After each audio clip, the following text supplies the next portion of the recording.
ایک سوال ہے جس کا میں جواب دینا چاہوں گا، اور یہ سوال روزانہ بلا ناغہ گزشتہ ہفتے 2 ہفتے سے، بلکہ شاید 3 ہی ہفتے ہو گئے ہوں گے، بلا ناغہ یہ سوال مجھے بھیج رہے ہیں، لیکن پچھلے 2 ہفتوں میں نہیں دیا جا سکا، اور اس کی وجہ یہ ہے کہ چونکہ ہم کسی فرنٹ مین کی فرنٹ مینی کو ایکسپوز کر رہے تھے، تو اس لیے اس اعتراض کا جواب نہیں دیا جا سکا۔ میں اعتراض بھی نقل کر رہا ہوں اور اس کا جواب۔ اچھا، تو سوال یہ ہے کہ کیا کسی کافر، پادری، پنڈت اور راہب کو اپنے طریقہ عبادت و ریاضت اور ذکر کو اختیار کر کے اطمینان قلب، راحت اور سکون میسر ہو سکتا ہے؟ اچھا، تو سوال یہ ہے کہ کیا کسی کافر، پادری، پنڈت اور راہب کو اپنے طریقہ عبادت و ریاضت اور ذکر کو اختیار کر کے اطمینان قلب، راحت اور سکون میسر ہو سکتا ہے؟ جبکہ قرآن کریم کا واضح دعویٰ ہے وَمَنْ أَعْرَضَ عَنْ ذِكْرِي فَإِنَّ لَهُ مَعِيشَةً ضَنْكَ۔ ترجمہ: جو کوئی بھی ہمارے ذکر سے اعراض کرے گا ہم اس کی زندگی تنگ کر دیں گے۔ رہنمائی فرمائیں۔ اچھا، اس اعتراض کا جواب میں نے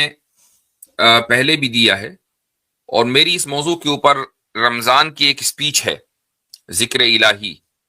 اور اس سپیچ میں اس آیت کو زیر بحث لایا گیا ہے اور اس اعتراض کو بھی ذکر کیا گیا ہے، لیکن میں مختصراً آج دوبارہ اس کو ایڈریس کر دوں۔ دنیا میں سب سے پہلے تو یہ ہے کہ سورہ طٰہٰ کی آیت نمبر 124 ہے، اللہ تعالیٰ فرما رہے ہیں کہ میرے ذکر سے جو شخص بھی روگردانی کرے گا، اعراض کرے گا، یعنی میرا ذکر نہیں کرے گا، مجھے یاد نہیں کرے گا، تو اس کی زندگی ہم تنگ کر دیں گے۔ اچھا، اب یہاں 2 طرح کے لوگ ہیں۔ کچھ لوگ تو وہ ہیں کہ جو خدا کو مانتے ہی نہیں، اور اس وجہ سے وہ خدا کا نام نہیں لیتے، تو ہم یہ دیکھتے ہیں کہ ان کی زندگی بہت سے، سبھی نہیں، ان میں سے بہت سے لوگ ایسے ہیں کہ جن کی زندگی بہت شاندار گزر رہی ہے، بڑی لگژری لائف ہے، عیش و عشرت ہے، ان کو اس دنیا کی زندگی میں جو کچھ چاہیے وہ ان کو میسر ہے، یہ ساری چیزیں ان کے پاس ہیں۔ ایک تو گروپ وہ ہے۔ دوسرا گروپ وہ ہے کہ وہ کسی نہ کسی خدا کو مانتے ہیں، ایک بڑی طاقت کو مانتے ہیں، لیکن ان کے مذاہب الگ الگ ہیں۔ کوئی پادری ہے تو کوئی پنڈت ہے، کوئی راہب ہے۔ آپ نے دیکھا ہوگا ابھی آج کل بہت ویڈیو کمبھ کے میلے کی آ رہی ہیں، اور عجیب و غریب قسم کی حرکتیں وہاں چل رہی ہیں، اور یہ سب کے سب خدا کے نام پر ہو رہی ہیں، یعنی ایک ہستی کو خوش کرنے کے لیے یہ ساری، کہ کوئی آدمی اپنا ہاتھ اوپر لٹکا کے بیٹھا ہوا ہے جن 9 سال سے تپسیا جاری ہے، کوئی آدمی زمین پر نہیں بیٹھا کہ جی گزشتہ 20 سال سے زمین پر نہیں بیٹھے۔ تو یہ چیز ہندوؤں میں بہت کامن ہے کہ وہ کسی ایک پریکٹس کو جو کامن پریکٹس ہے لوگوں کے لیے وہ تیاگ دیتے ہیں، اور اسلام نے اس کو سختی سے منع کیا ہے، لا رہبانیت فی الاسلام، کہ اسلام میں ان چیزوں کی، اس کو رہبانیت بولتے ہیں، اس کی کوئی گنجائش نہیں ہے۔ خیر، تو یہ لوگ اپنے خدا کو یاد کرتے ہیں اور ان کو اسی طریقے سے اطمینان اور دل کا سکون اور راحت میسر آ جاتے ہیں۔ تو پھر یہ کیا بات ہوئی؟ اللہ کی اس دھمکی کا پھر کیا فائدہ ہوا؟ یہ ایک اعتراض ہے۔ تو اس کا جواب یہ ہے کہ جو پہلا گروہ ہے، یعنی جو خدا کو مانتا ہی نہیں ہے، اور خدا کو نہ ماننے کی وجہ سے وہ خدا کا کبھی نام لیتا ہی نہیں ہے، اگر آپ ان میں ایک سروے کر لیں تو آپ دیکھیں گے کہ 90% سے زیادہ لوگ وہ ہیں کہ جن کی زندگی، یہی دنیاوی زندگی، معیشتاً ضنکا ہے۔ اور معیشتاً ضنکا کا مطلب یہ ہے کہ ان کی زندگی میں تنگی ہے، لیکن تنگی کا پیمانہ کیا ہے؟ اصل چیز یہ ہے،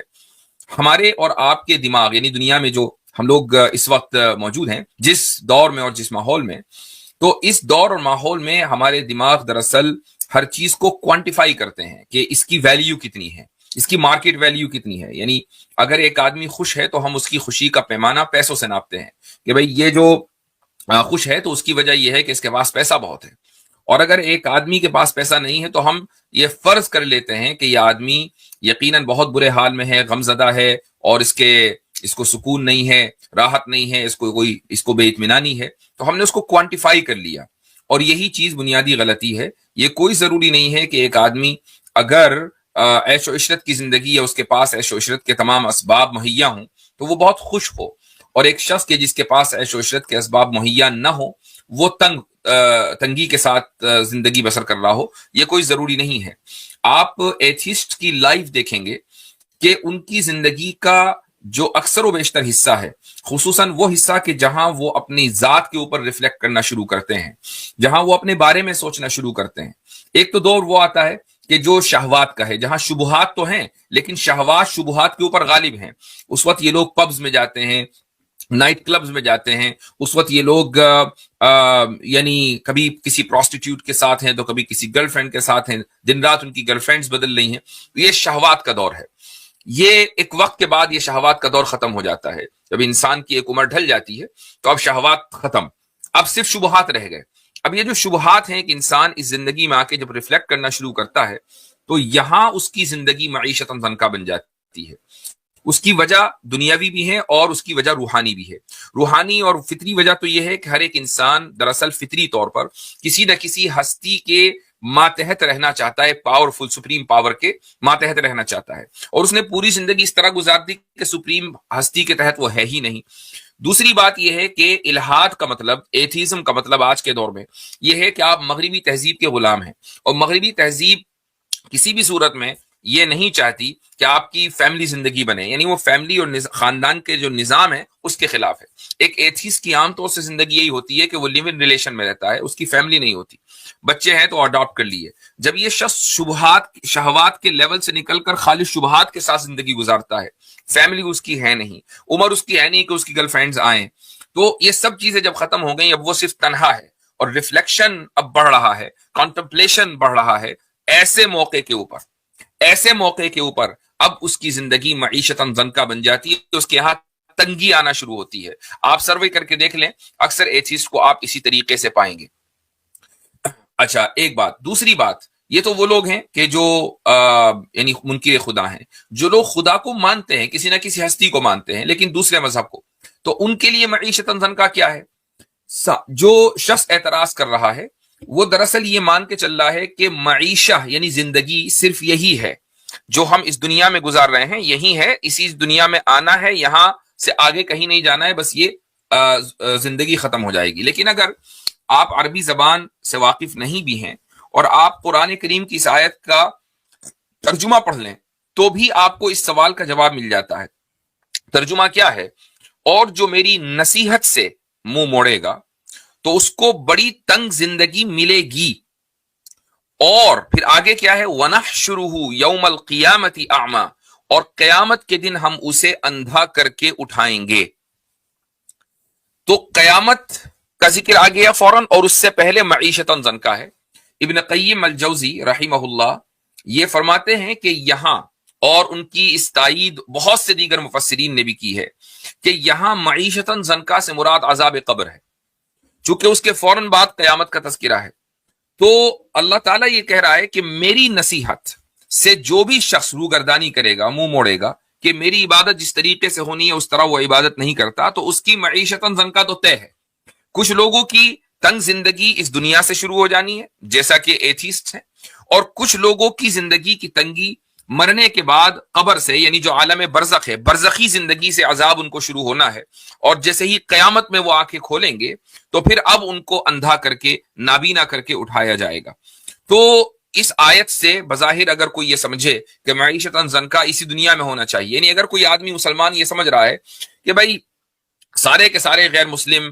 تنگ حالی میں زندگی گزارنے چاہیے، تمام کے تمام غیر مسلموں کی زندگی ایسی ہو کہ وہ سڑک کے اوپر بھیک مانگ رہے ہوں، ان کے پاس کھانے کو کچھ نہ ہو، پہننے کو کچھ نہ ہو، ان کے پاس منہ میں رکھنے کو نوالا نہ ہو، اور ان کے پاس طاقت نہ ہو، قوت نہ ہو، شوکت نہ ہو، اقتدار نہ ہو، وغیرہ وغیرہ، اگر آپ یہ سوچ رہے ہیں تو یہ قرآن کریم کی تفسیر نہیں ہے، قرآن کریم کی آیت کے یہ معنی نہیں ہے۔ چونکہ اگر ایسا ہوگا کہ محض غیر مسلم ہونے سے آپ کی دنیا کی تمام آسائشیں ختم ہو جائیں، آپ سے چھن جائیں، اور آپ سڑک پر آ جائیں، تو کوئی بھی دنیا میں غیر مسلم نہ بنے، سارے کے سارے مسلمان بن جائیں اور مسلمان بنتے ہی سب کی عیش و عشرت شروع ہو جائے تو پھر نہ آخرت کی ضرورت، نہ جنت کی ضرورت، نہ قیامت کی ضرورت، پھر یہ دنیائی جنت ہے، تو پھر یہ تو خدائی حکمت کے بالکل برخلاف ہوگا۔ اس لیے قرآن کریم کی جو آیت ہے اس کی وہی تفسیر اور وہی معنی اس کے مراد لینے چاہیے کہ جو قرآن کریم کی دوسری آیتوں کے ساتھ کوآرڈینیٹ بھی کرتے ہوں، ان کے ساتھ ریکنسائل کرتے ہوں، اور اسی طریقے سے مفسرین، بڑے بڑے ائمہ اور مفسرین کی اس تفسیر کو تائید بھی حاصل ہو۔ تو یہ آپ کے مختصر اعتراض کا جواب ہے۔